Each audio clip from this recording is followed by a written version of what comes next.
Congress party భారతదేశ వ్యాప్తంగా ఒక రిలే పాదయాత్ర కార్యక్రమం చేపట్టింది. ఈ పాదయాత్రలో 3 ముఖ్యమైన అంశాలపైన రిలే పాదయాత్ర నడుస్తూ ఉన్నది. ఒకటి, భారత జాతీయ కాంగ్రెస్ పార్టీకి నాడు మహాత్మా గాంధీ అధ్యక్షులుగా అయి 2025 సంవత్సరం వరకు 100 సంవత్సరాలు పూర్తి చేసుకున్న సందర్భంగా మహాత్మా గాంధీ గారి ఆలోచన విధానం, మహాత్మా గాంధీ గారి క్విట్ ఇండియా ఉద్యమం, భారతదేశానికి మహాత్మా గాంధీ గారి నాయకత్వంలో బ్రిటిష్ వారిపైన పోరాడి మన భారతదేశానికి స్వతంత్రం తీసుకొచ్చిన సందర్భంలో పురస్కరించుకొని జై బాబు అనే కార్యక్రమం, దాంతో పాటుగా జై భీమ్, భారత జాతీయ కాంగ్రెస్ పార్టీ పోరాటంలో భారతదేశానికి స్వతంత్రం వచ్చాక మరి హిందువులు భగవద్గీత, మరి క్రిస్టియన్లు బైబులు, మరి ముస్లింలు ఖురాను, ఏ మతానికి సంబంధించిన ఆ మత గ్రంథం ఉంటుంది. మరి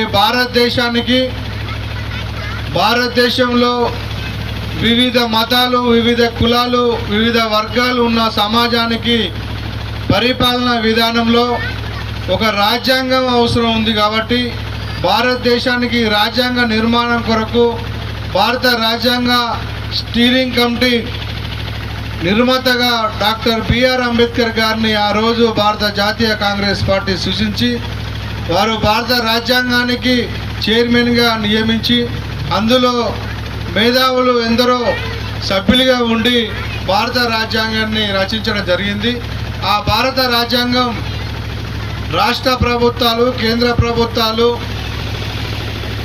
సామాన్యునికి ఏదైతే హక్కులు ఉంటాయో సామాన్యులకు, బీదవారికి, పేదలకు ఆ రోజు డాక్టర్ బిఆర్ అంబేద్కర్ గారు ఓటు హక్కును ఒక ధనవంతునికి ఒకే ఓటు, ఒక పేదవాడికి ఒకే ఓటు అని తీసుకొచ్చి ఓటు కోసాన్ని పోరాటం చేయడం జరిగింది. అందులో మహిళలకు కూడా సమానత్వం హక్కు కొరకు రాజ్యాంగంలో రాయడం జరిగింది. మత స్వేచ్ఛ కానీ లేకపోతే విద్యా హక్కు కానీ వివిధ హక్కుల కోసానికి భారత రాజ్యాంగాన్ని తీసుకొచ్చి భారత ప్రజలకు పరిచయం చేయడం జరిగింది. మరి భారత రాజ్యాంగాన్ని రచించిన అంబేద్కర్ గారిని మరి మొన్నటికి మొన్న బీజేపీ ప్రభుత్వము ఒక సభలో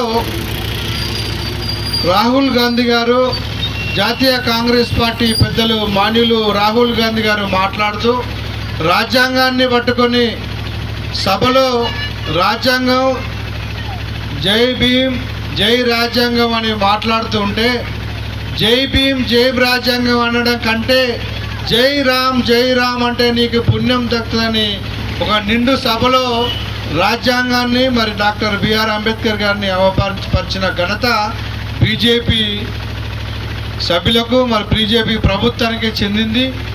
దాన్ని వ్యతిరేకిస్తూ జై భీమ్ డాక్టర్ బిఆర్ అంబేద్కర్ గారి ఆలోచన విధానాన్ని, భారత రాజ్యాంగాన్ని ముందుకు తీసుకుపోవాలని జై భీమ్ చూడడం జరిగింది.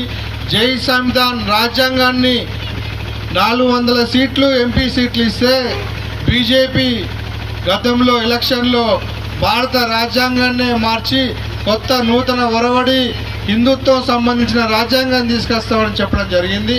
అంటే భారత రాజ్యాంగాన్ని బడుగు బలహీన వర్గాలకు, ఎస్సీ ఎస్టీలకు, మహిళలకు వివిధ హక్కులు ఏవైతే కల్పించడం పడిందో ఆ హక్కులను కాలరాస్తూ మరి 400 సీట్లతోని ఒక నూతన రాజ్యాంగాన్ని డాక్టర్ బిఆర్ అంబేద్కర్ గారు రచించిన రాజ్యాంగాన్ని వ్యతిరేకించి కొత్త రాజ్యాంగం రాస్తా అని చెప్పడం జరిగింది.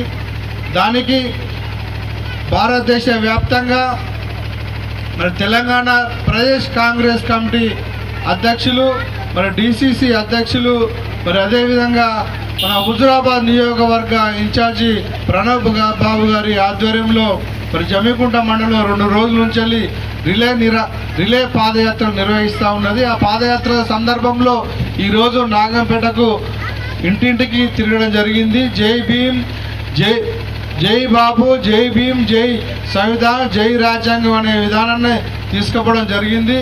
ఈరోజు నాగంపేట గ్రామస్తులకు మరి ఆ రోజు మహాత్మా గాంధీ గారు పోరాడి భారత దేశానికి స్వతంత్రం తీసుకురావడం జరిగింది.